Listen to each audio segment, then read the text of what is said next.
Addressing ship-induced air pollution. Navigating clear solution. The maritime sector integral to globe trade is a significant source of air pollution. Ship emissions containing noxious gases and particulate matter pose threats to the environment and human health. This article examines ship-induced air pollution, delving into its cause and effect, while proposing diverse strategies for prevention and mitigation. Understanding ship-induced air pollution at the core of this issue is the combustion of fossil fuels in marine engines, particularly the use of heavy fuel oils. These fuels release pollutants such as sulfur oxide, nitrogen oxide, and particularly matter, and carbon dioxide. These emissions contribute to both global climate changes and local air quality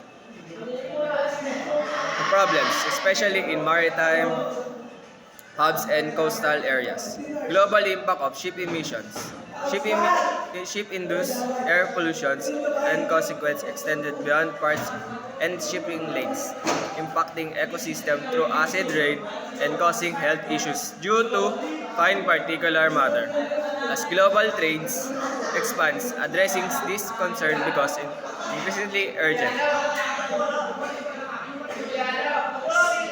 Preventing and mitigating ship-induced air pollution, stringent regulation and compliance.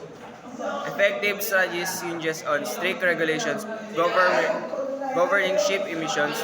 The International Maritime Organization or IMO in establishing guidelines like MARPOL Annex 6. Government worldwide must enforce these standards. Transition to cleaner fuels. Mitigating pollution involves shifting from high sulfur fuels to cleaner alternatives like liquefied natural gases and biofuels. Collaboration between governments and industry stakeholders is crucial to incentives the adoption of cleaner fuels. Technical innovations. Technical innovation advances such as exhaust gas screening system and fuel efficiency engines can significantly reduce emissions.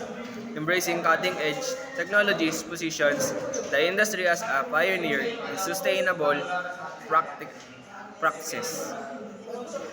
Operation measures, including slow steaming and optimizing the route of planning, enhancing fuel efficiency, and minimize emissions. Rethinking standard procedures allow the industry to simultaneously improve efficiency and reduce its environmental footprint.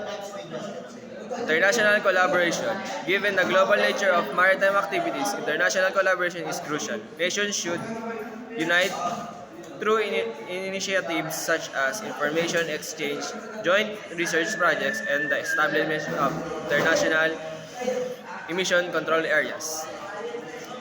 In conclusion, addressing ship-induced air pollution requires comprehensive and collaborative solutions.